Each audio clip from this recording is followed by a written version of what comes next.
Hi everybody, hope everybody's okay. And what I'm going to do is just get it from the beginning.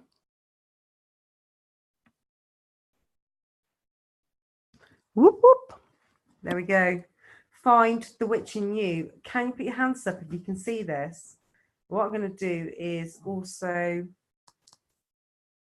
get it onto chat. Hi Curtis. What I need to do. Hi everybody. Get questions and answers up. So I'm getting the questions and answers up. Can somebody comment on here so that we can see if it is set up? Answer questions only, all questions.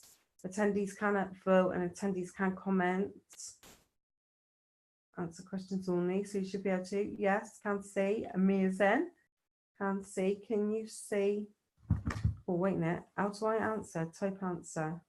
Well, how can I write? Oh, hi. I can write as well. Cool as. Okay, so we know that works. I'm going to try and finish this off today. Also, I have gifted everybody that's done this course divine casting. So please do request that code. Okay, so we'll start from the beginning anyway. So welcome to Find the Witch in You, delivered by me, High Priestess Rachel Gibson. You will be given an access code to access the material and the videos. And the material and videos belong to myself, must not be shared or distributed to anyone else as per terms of service. If you do have any inquiries, it's actually changed. The email address is team@thehighpriestess.com. So it's not team at the digital psychic.com anymore. Okay, got that out eventually. So we looked at the history, images of witches, earliest records, persecutions, wizards, warlocks, sorcery, and the various different types of witches that are around. So the history of witches, normally you see images, say, of like the Wizard of Oz, stuff like that, where witches are normally portrayed as really ugly, evil people. But, you know, as you can see, we're not. And early witches also were very traditional, wise women. What we used to do was call upon spirits, and that's how we actually sort of connected to our energy forces and how we were able to practice magic. Now, a lot of people nowadays do not sort of call themselves witches if they're mediums, but originally, traditionally, actually witches did call upon spirits. So nowadays, you know, there's various types of witches, and for whatever reason, people tend to call themselves whatever they feel is their genre. So witchcraft was not made a capital offence actually in Britain until something like 1563. It was deemed hearsay and was denounced as such by Pope Innocent. So they were basically burnt, tortured, and hanged in Western Europe.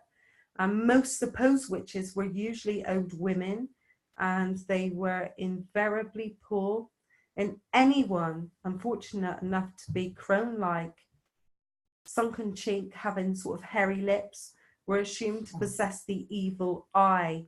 And if they also had a cat, this was taken as proof, as witches always had a familiar, the cat being the most common. So when you saw the cat actually in the garden, if you saw it when I was on holiday, wow, you know, people would have thought, well, Rachel Gibson, you know, you're going to be tortured and burnt for that. And especially through practicing on social media, there's no doubt that I would have been in persecution. Does it exist? Yes, I still get persecuted today. Witches do get persecuted. I'm persecuted quite a lot. So many unfortunate women many years ago were actually condemned of any sort of evidence and hanged after undergoing some sort of appalling torture. You know, and it was absolutely horrendous. And witch fever actually griped East Anglia for 14 terrible months between 1645 1646, and the people of the eastern countries were solidly really swayed by preachers whose missions was to seek out the slightest whiff or hearsay. So a man called Matthew Hopkins actually was an unsuccessful lawyer that came to help, and he became known as the witch finder. Absolutely amazing, isn't it? I love it. Just looking at your questions. I will answer any questions soon, but I'm going to move on with this. We have already covered these, so you know there will be different elements to the ones that you've already looked at in part 1. But the earliest records, according to history.com, the earliest records of witches was in the Bible, in the book of 1 Samuel, which was believed to have been recorded between 931 BC and 721 BC. So furthermore, content that was analysed in history.com suggests that other Old Testament verses condemn witches, and discussing the oft-cited Exodus 22:18, thou shalt not suffer a witch to live. Disgusting. And also there was the famous witch, of course, Grace Sherwood. The case of Grace Sherwood, she was accused of bewitching neighbours' crop in 1698. And it was suggested that, in fact, Grace was a healer, and she went through absolute, diabolical trials and stuff like that to try and prove innocence. They even ducked her head underwater. So during the mid-15th century, there was a peak in persecution of witches. Thousands of witches were persecuted. Many of these persecutions took place in the Roman Empire. And in the BCE, the Hebrew scriptures address witchcraft, including Exodus 22:18 and other verses. And during 200 to 500 CE, the Talmud mentioned forms of punishments and also executions for witchcraft. In 1910, there was hundreds, thousands, many persecutions that actually they don't even know the extent of numbers because it was that bad. There is more reading here. I do collaborate with my own experiences and with resources. I have a link here for you, just in case you want to look at that resource. So witches and wizards. Wizard and warlock usually refer to a male, while the witch usually refers to a female. But nowadays, we are more open, and I like to think that we are in terms of equality, and now males are female witches, seen as female witches and stuff like that as well, and vice versa. So the term warlock is sometimes used to indicate a male witch in fiction. Okay. So the craft and learning the craft, you have to study to be a wizard, even if you just learn some basic divination and astrology. Witchcraft is more about shifting energy. It's very mindset. It's all about perception. It's all about how you're going to cause something to happen. It's all about mindset. So you can study to be a witch, but you don't actually have to study, because it's more about mindset than skill. And there's a link there also. So the difference is a wizard is taught magic and uses formulas. It's more scientifical based, and it has certain incantations and actions, and it's more like science. Witches use homeopathic magic, herbology, magic, and sorcery is the unlimited type of magic. It uses only will alone to alter the state of a issue in the world. So it can also be hereditary, okay? So I hope you understand that so far. Different types of witches. Well, we've covered this already, so there's other videos that you can go back and look at. But you've got the kitchen witch, which is also Celtic witch. Green witch is normally a person who loves nature, herbs, plants, flowers, earth, trees, all those types of things, and will forage. They tend to forage, and so does a head witch. They tend to forage as well, and they're shamanic in nature. They're very close to nature and the spiritual realm. Head witches. Then you get eclectic witch, which is an individual witch that chooses their own path, not conditioned and not confined. And then there's solitary witch, which is not a coven. I run a coven as a high priestess, as you well know. That course is normally in the region of £300, I think. and then was reduced to 150. Today it's £10. If you want to join the coven, I do highly recommend it. If you want to be part of a collective force, a collective witches, as we've got a dark witch, I'm a white witch, we've got David Maber, he's a priest, we've got a lot of experience there. Okay, so if you do want to join that, you do get a video where you watch advanced magic, I discuss it, and then what you actually do is have your own book of shadows, and then what we do is learn all different types of magic throughout a whole year in a day, and then you become a high priestess yourself or a priest, and then what you do is have your own coven. So which are you? We discussed this, and we're going to do it again. Just want to really confirm now what witch you are. So if we could pop into the questions and answers, let me know your thoughts now. I mean, have they changed? What witch are you? Which one do you really feel drawn to? Eclectic, Emma. An eclectic witch is somebody who, you know, at the end of the day can choose when and if and when and how and all those things. I would put myself also as an eclectic witch wizard, Curtis. And I agree. I actually felt that with you.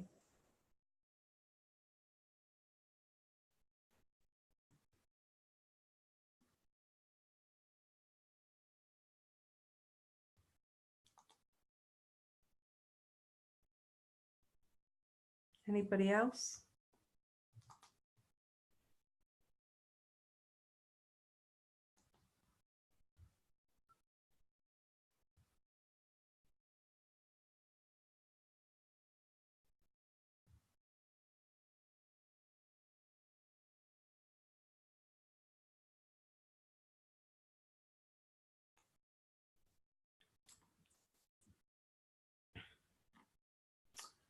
So we've got Angela. Mine has changed from solitary to eclectic. Curtis, definitely agree. Emma, solitary witch. I'm a solitary white witch, Layla. And Nicole is also so variable, isn't it? Who is coven? Who's in the coven?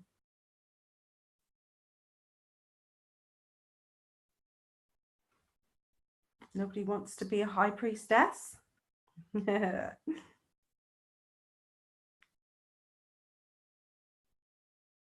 there anyone here in the coven?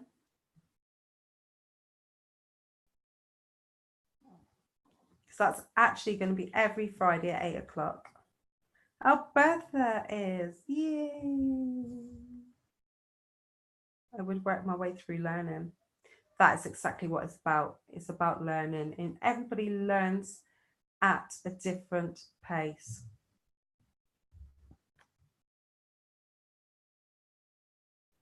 Everybody learns at a different pace. And I feel that, you know, you will know when the time's right to join a coven. Okay, so anybody know, you know, what they're drawn to? Are you drawn to nature? Are you drawn to hedge or kitchen or anything? Or is it just a whole collective thing? I mean, I would say I'm traditional. I'm a traditional witch.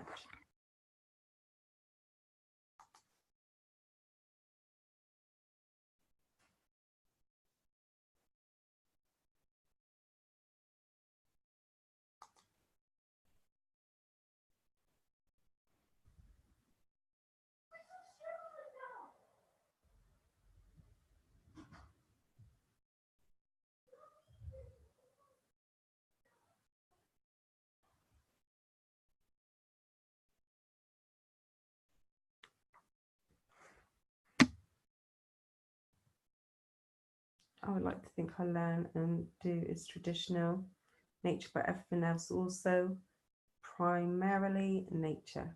Lovely, fantastic. Okay, we can move on now. Thank you for your input. So I know exactly where you're at. So part 2, we looked at tools, altars, tools, rituals, watchtowers, and the Book of Shadows. An altar helps to set your focus for rituals, ceremonies, and magic workings. Items on a budget. So as I said before, when first starting in witchcraft, you may be on a budget. And here is a list of the things you may use. So altar items for earth would be things like stones, rocks, branches, dried leaves, and acorns. Altar items for air can be feathers, incense, pictures of angels.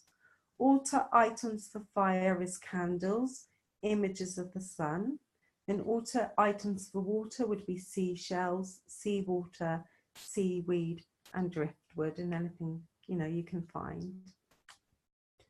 Also, you need a cloth, a sacred cloth, a ceremonial candle. These are the biggish white candles. This is a general purpose candle, and it's used to begin and set the focus of energy, like you see when I'm doing it on live, and also for protection as well. Ritual candles, these are candles that you may want to use within your ritual workings, known as spell candles as well. And you can see the little ones that I sometimes use, or you can get larger ones. Get a set of bowls to hold any ingredients that might be used, such as your herbs, resin and stuff like that, little bits of wood, whatever it is that you're going to be working with. Be creative. It's about what you want to be using.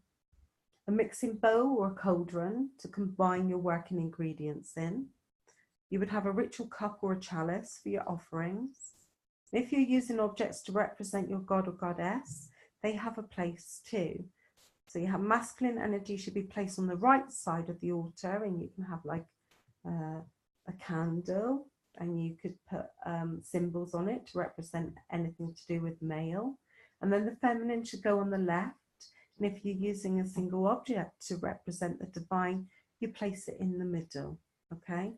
And then you have a place for your book of shadows. You don't have to do it like that. Use it up to your imagination. You will know what is right, okay? Because you're finding that witch in you. You have a place for your tools, an anthem, wand, some tongs. And the reason why you have the tongs is to pick up the charcoal, unlike me when I'm doing it live, okay? Rachel uses her fingers. Normally use fingerless gloves, but I haven't used this for a while either. I've got lots of like tiny little marks on my fingers, never mind. Your herbs, candles, etc. I tend to use things from nature, so anything that you can pick up like acorns, combs. Christmas time I get very into mistletoe, because that's actually very magical. Anything that you can really get from nature essentially will help and assist you with your spell work. So before you begin any ritual ceremony, you should clear and cleanse the area where you work. Okay, you can use sage, sweetgrass, anything that you really feel will cleanse your space. If you notice, I use fusions and stuff like that sometimes, sprays, just cleanse. You can evoke Archangel Michael, evoking the spirits and the angels, and allow them to cleanse your space and your energy field. So what you would do in the beginning is evoke the angels or evoke the gods or goddesses that you're currently going to be working with. Be that, if you're going to be working with Morrigan or any other gods and goddesses, which I actually do teach in advanced magic. Okay. And you imagine when you're actually closing the circle, after introducing them and doing your spell work, you thank the guides, you thank your teachers and your gods, goddesses, your deities that you've chosen, and you imagine the energy around the circle lowering and almost like a light dimming out. And then you finally clear the space with a blessing, asking the energies to then close the gate to the spiritual realm. So as you can see why I'm a traditional witch. And I'm not just teaching it from that basis. More of a generic thing is that we are working with energy. And don't forget, everything is energy. So it's really important to be working from that basis, really making sure you have that protection before you start, and then closing things down as you're working with the energy, okay? So then you call in the towers. So if you're a Wiccan, you would definitely be using something like this. You go clockwise and you hold wand first to the north, and then you say, I call the great spirits from the north. Please join me and lend me the power of earth. Guard and guide me, hail and welcome. You then hold the wand to the east. I call the great spirits from the east, please join me and lend me the power of air. And then guard and guide me, hail and welcome. Hold wand to the south. I call on the great spirits from the south, please join me and lend me the power of fire. Guard and guide me, hail and welcome. And then you hold the wand to the west. I call on the great spirits from the west. Guard and guide me, hail and welcome, and so forth. And then you return to the north and then you thank them. So what you would say here is, no, sorry, then you call in the deity. So you call in the where I call in the deity that you're choosing to work with. So, you know, it depends who you've decided to work with. If you're going to be working with the angels, if you're going to be working with God, if you're going to be working with goddesses, it depends who you've chosen to work with. Does anybody understand who the goddesses are yet? I wanted to ask that, questions and answers on that as well.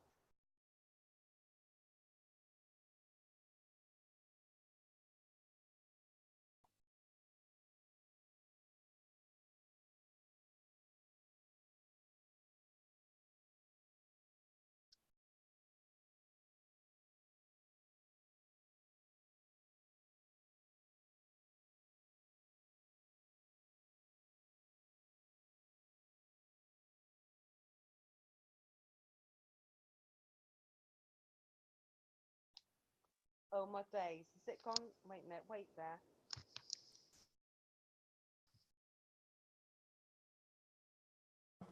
My microphone is back on. I have my snowball back on. So yeah, what I was asking is if anybody knows their gods or goddesses that you are going to be working with.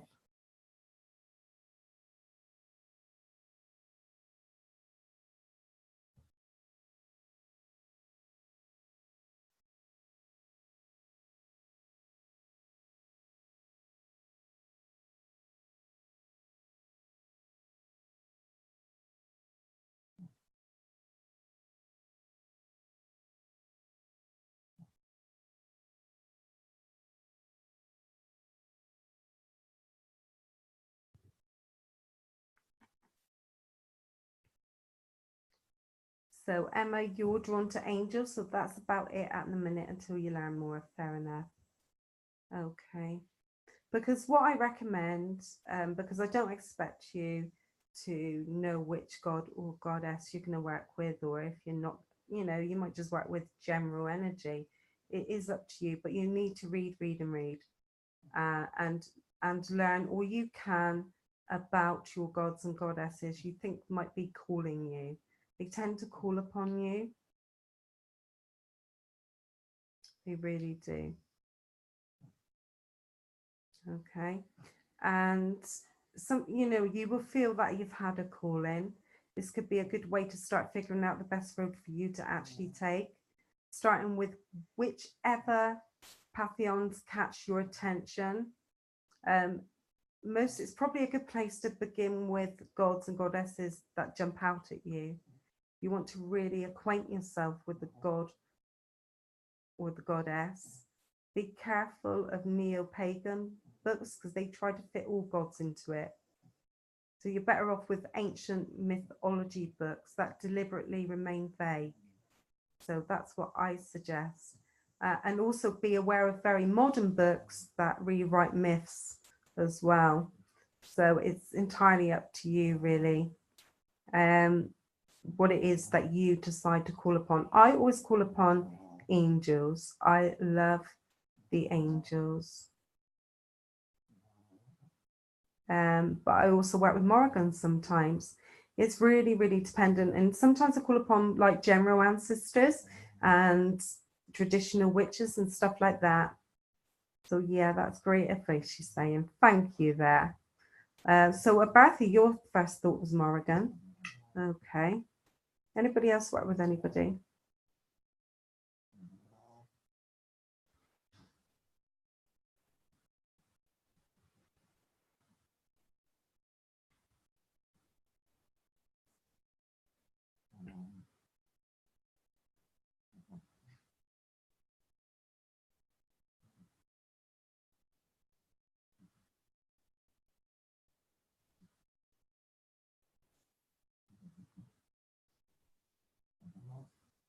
Because they're basically, if I just explain this to you, because I don't want you to feel lost in it, is they are our ancestors, okay? So the gods and goddesses were our ancestors.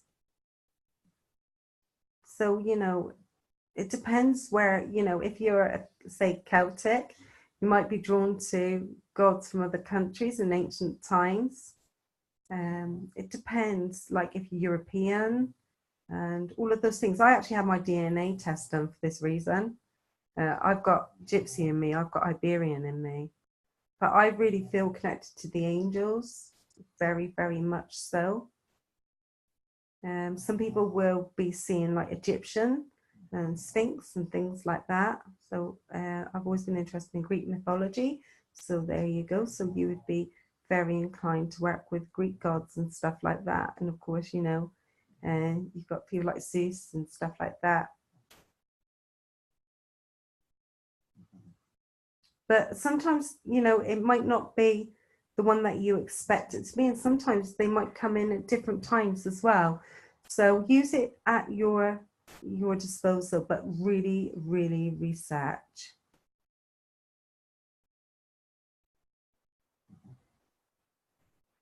Who said they were working with Bastet?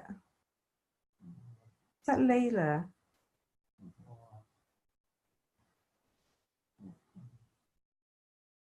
Really, really, really good to work with him.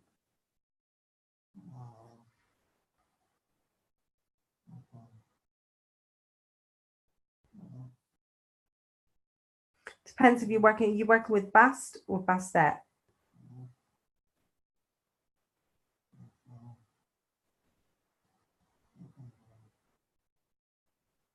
You would be very, very drawn to cats if you're with her.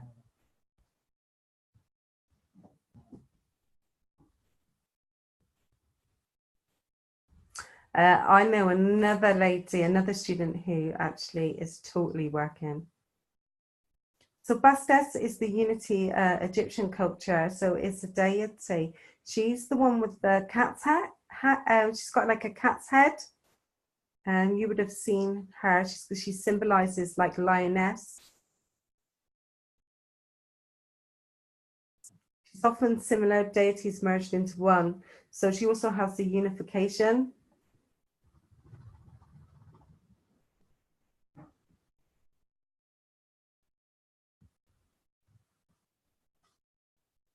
She's like warrior. So it's really, really interesting to look at ancient mythology, really look at sort of Egypt, Greek, anything like that, and research it. So I think that's the most important thing at this moment in time for you to, when you've got your water and stuff like that, when you feel ready, is to connect to your gods and goddesses, okay? But it's very arguable and debatable actually with some of the gods and goddesses, if they're gods or goddesses. I always think that once again, I see them as both. It's the same with angels. I actually don't think that, you know, gender plays such a vital role with these deities and stuff like that. I always see them as one. I always see ourselves like that. I really see us as masculine and feminine.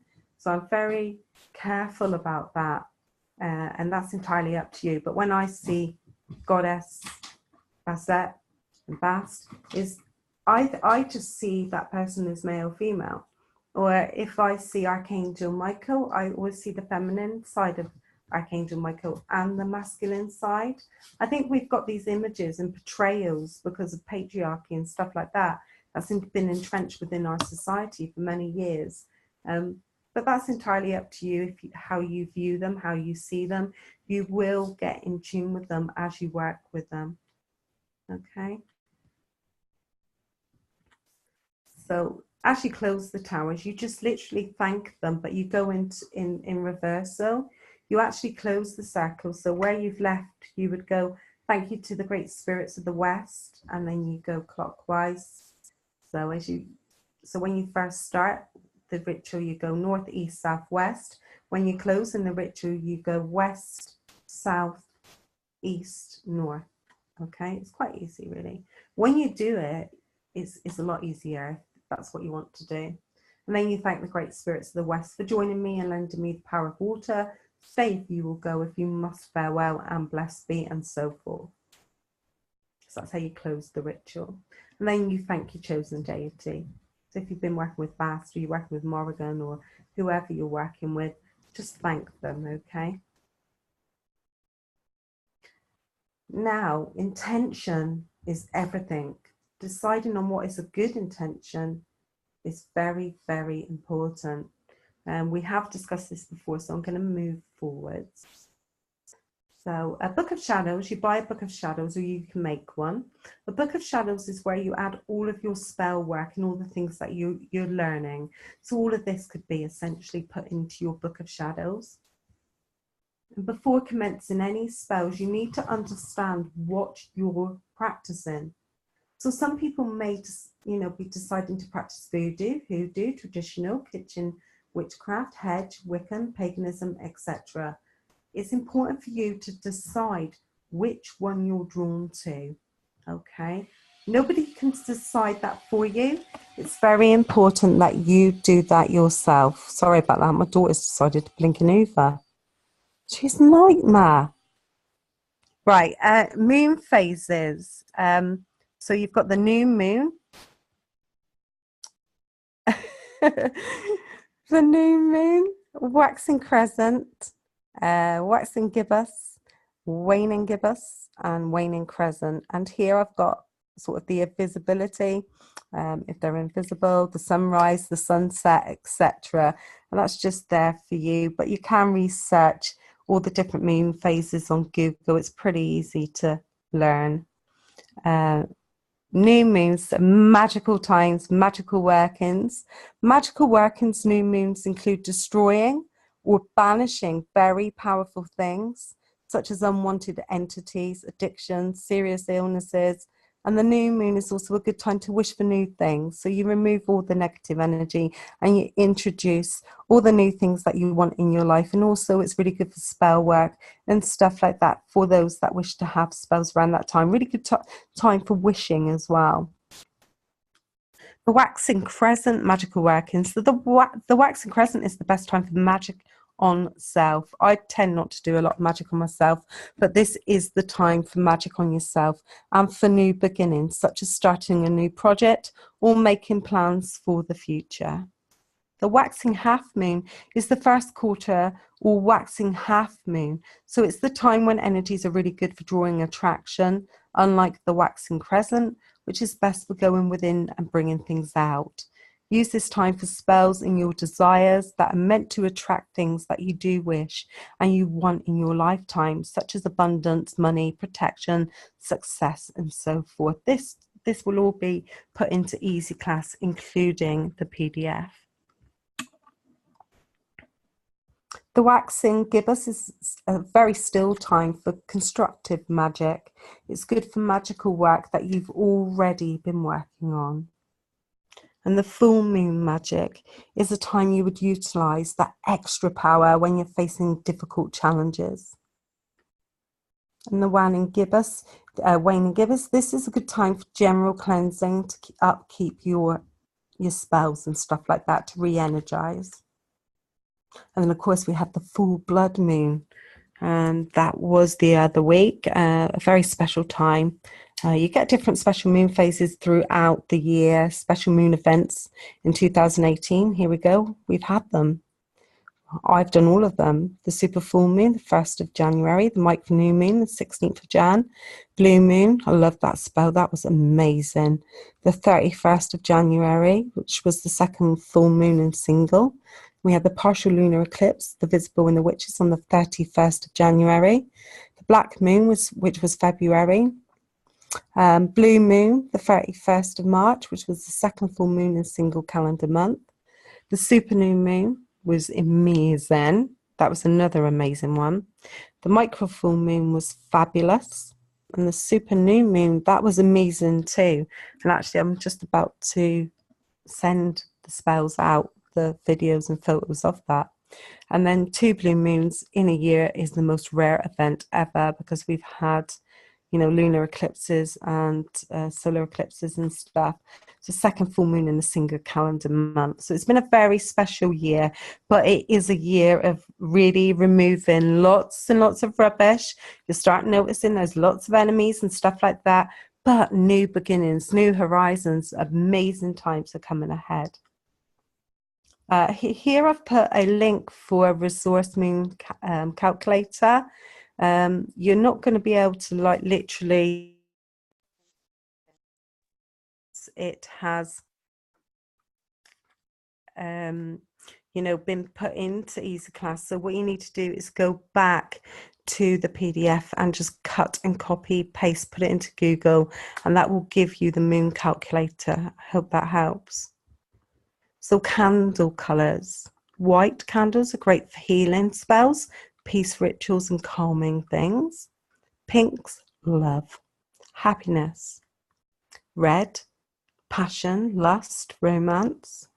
Purple is dark purple candles, great for enhancing psychic abilities and magical powers. Blue, dark blue candles help trigger psychic ability, and light blue is good for healing and healing animals and self and others. Yellow is really good for abundance and happiness. Orange is good for stimulating aura and good for prosperity. Green, very good for money. Black is good for removing anything negative and also for removing curses and things like that and losing weight. There's many other colours out there as well.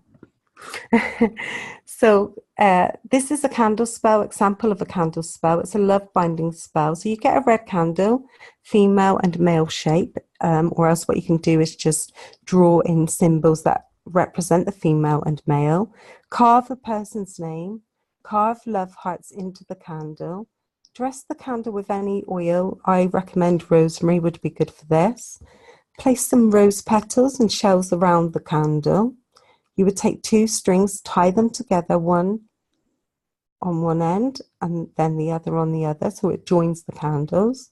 And then you just say, I bind this knot to bring, and then you insert the person's name here, love. And I bind this knot to bring the person's name, desire. And while tying a second knot at each end, say the following: I bind this knot and I bring person's name here, passion and faithfulness. And I bind this knot to bring the person's name here, love to me. Tie a third knot on one end of the string while saying, come to me, so mote this be. And then you light the candle and say, the fire of love does burn in his or her heart. And then simply focus your intention. Intention is everything. This is a blood moon spell. What you would do with the blood moon spell is have a quiet time, take a ritual bath. When you drain the water and cleanse, believe that all the negativity from that day washes away. You can actually do this spell some other times as well. And then what you would do is go outside a few minutes before the plan.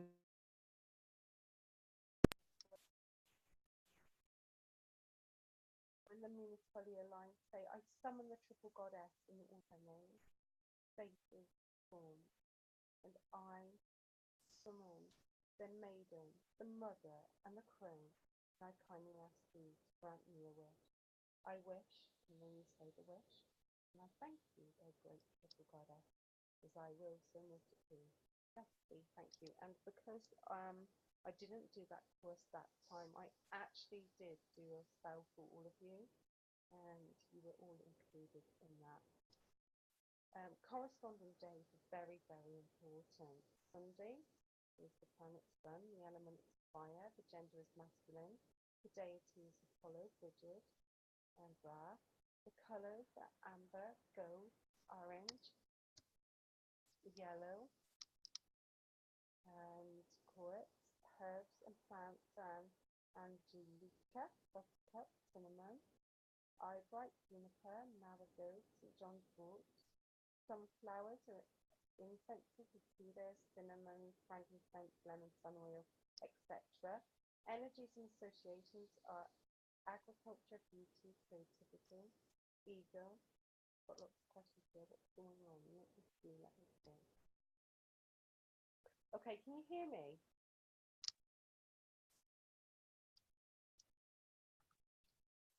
Can you raise your hand if you can hear me, please?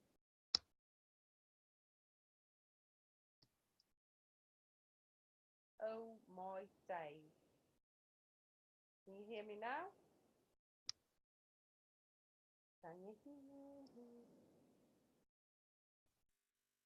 Can you hear me? No, you can't hear me. Can you raise your hands if you can hear me?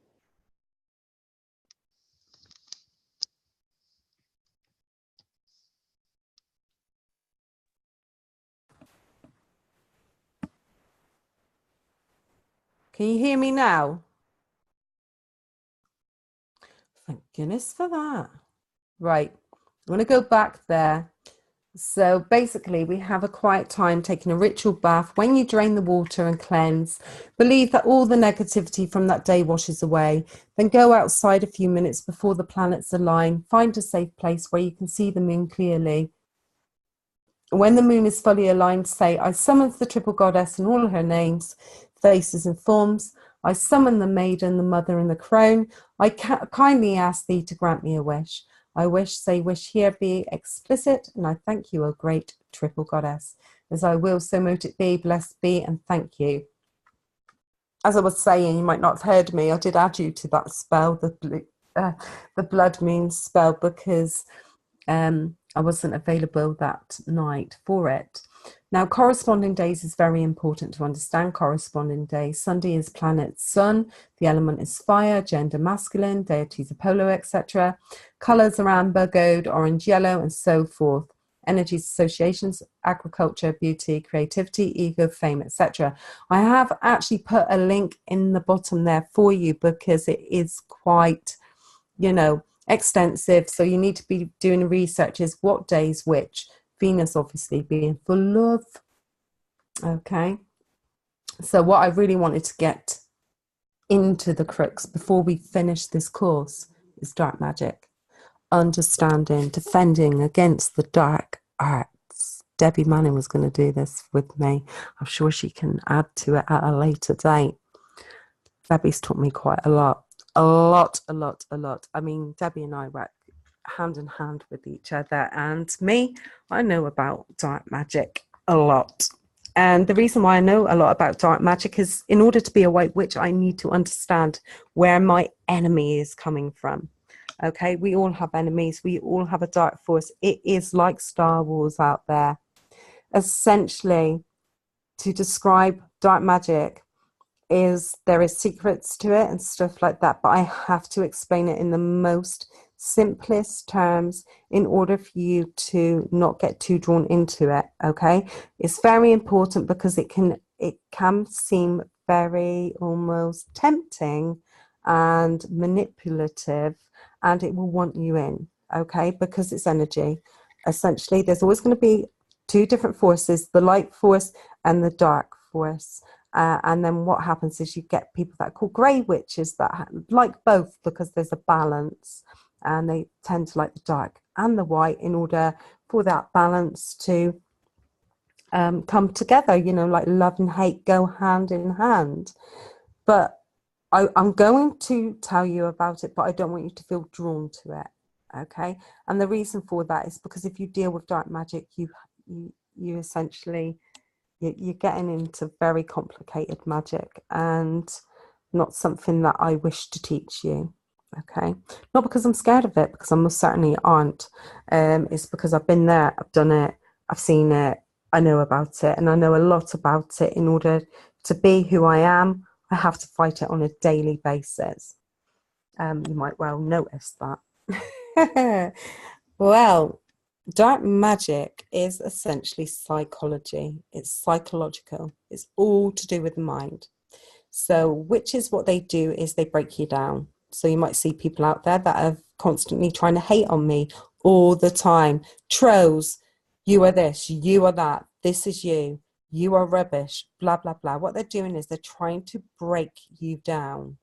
That is what witches do. Dark magic is when somebody wants to take you down to your lowest low. Once you actually believe that and they say, I have put a hex on you, I have cursed you, what they've done is they've put it into your mind and you start actually believing it. And then what happens is any trip, any fall, any cut, any bruise, anything that happens, you're like, oh, that's because of that. That is how it works. What we have to think about is Harry Potter. You know, he's got Voldemort and he's got the mirrors and he's looking in them. Oh, Harry, you're this, Harry, you're that. And then, soon as doubt enters your psyche, you are done. Okay. And the reason for that is because energy then attaches to your outer layers and it creeps into your core area. Once it's in your core, it eats away at you and you are doomed. Okay. How many people have self-doubted? How many people don't believe in themselves? That is how it works. You might have heard the death witch. No, black magic doesn't work like that. Black magic doesn't work to kill people. Witches tried to do things like that, but actually it doesn't actually work like that, okay? Because energy is energy. They're not in control of how you die, right? And the most important thing is never, ever believe. The more that you are fighting it, the more that you're trying to control it, the more it becomes and grows. It's very important to try and ignore it. Very hard. I've been persecuted. People attack me daily, daily, daily, daily, daily. And it's hard, but you fight it by love. That's all you can do. Show love, show strength, shine like a diamond. Whatever it is, you have to really just focus. Witchcraft is all about focus. So what they would be trying to do, any black magic, is focus bad intention. Now, yes, they believe in Satan. Yes, they'll say there's psychic vampires. Yes, they will draw blood. Yes, they will spit. Yes, they will do the most horrendous things. Yes, they grab hair. Yes, they get toenails. Yes, they put it into a cauldron. Yes, they'll get your bad name. Yes, they'll do voodoo. They will do whatever they want. That is dark magic. And how you defend against it is simple. You don't believe in it. And if you are believing it and somebody wants to have a curse removed, you tell them to get into a bath using Epsom salts, okay? And ask them for Archangel Michael. You imagine energy coming from above your head and allowing the energy to flow through you, cleansing every single little part of your body. It is a energy that is attached. How many people have had people where, you're like, I don't like their energy. You feel it immediately. Energy is everything, but their intention is to break you down. Any questions and answers on dark magic? Because it is important. And, I wouldn't be responsible if I didn't tell you about it, because I don't want you walking into this thinking that dark magic doesn't exist when it does. And actually it's called dark crafts. Now do not be scared of voodoo or hoodoo. Voodoo and hoodoo are amazing. I teach both, and voodoo and hoodoo are religious. One's religion, one's not religion, and at the end of the day, beautiful. Some hoodoo will say that they're religious, others won't, but voodoo, also an amazing, beautiful practice. Don't be put off by that, because voodoo isn't dark magic. Yes, there is dark magic practitioners, but like with anything, it's how you practice, it's the methodology you use, depending on whom you are.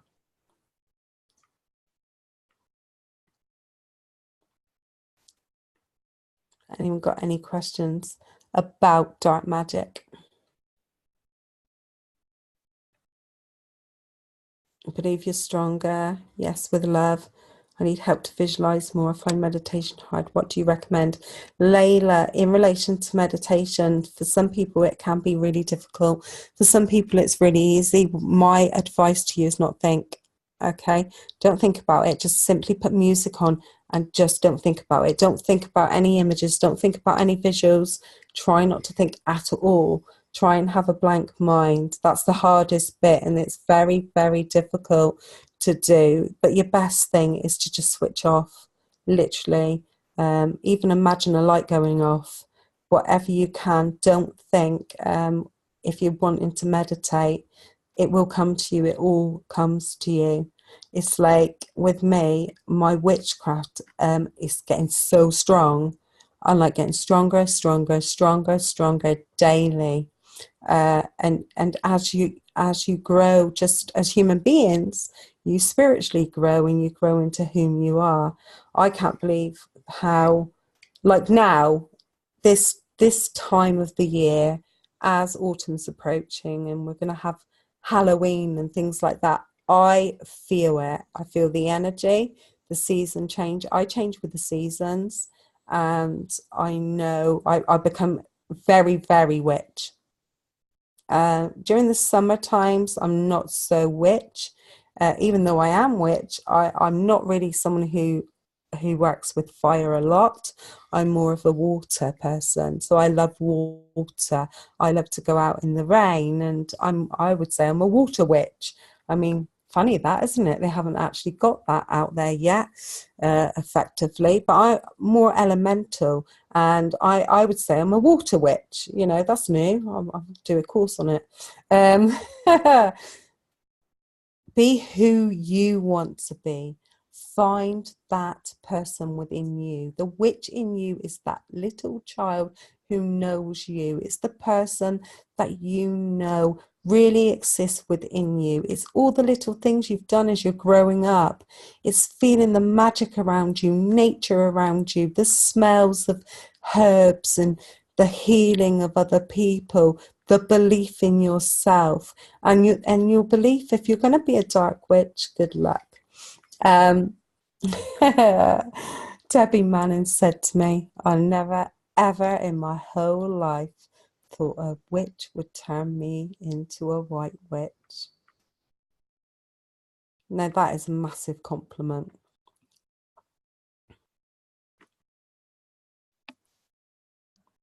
So when you said I have to balance the dark with the light, what do you mean? You don't have to, Abertha, balance the dark with the light at all. Everybody's different, darling.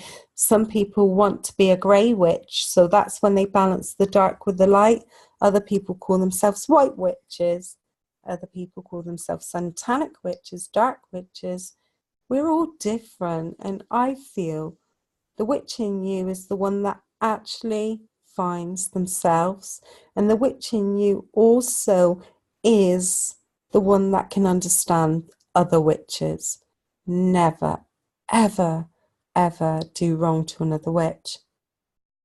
Okay? It's not good. Never practice on another witch. It's horrifying when you hear that people put curses on other witches and things like that. We're sisters, we're brothers, we are all one, aren't we? And, you know, that's where the spirituality and the traditional witches believing in spirits, we are all one. Witches aren't bad people, betrayed for so many years. Come on, dark witches. Seriously? Haven't we learned from the past? The past. Persecution. Remember who we are. I'm always here for you. I'll always be in the chat area. I'm always around for advice, but I am going to leave it there. I thank you so, so much for doing this. If you do want the divine casting, I have offered it as an additional support system because it's got hours and hours of teachings there for you. Thank you so much. Okay, I will be about 10 minutes before I start the next course. Thank you. Find that witch in you and be a good one. And if you're a bad one, well, that's up to you. You take care.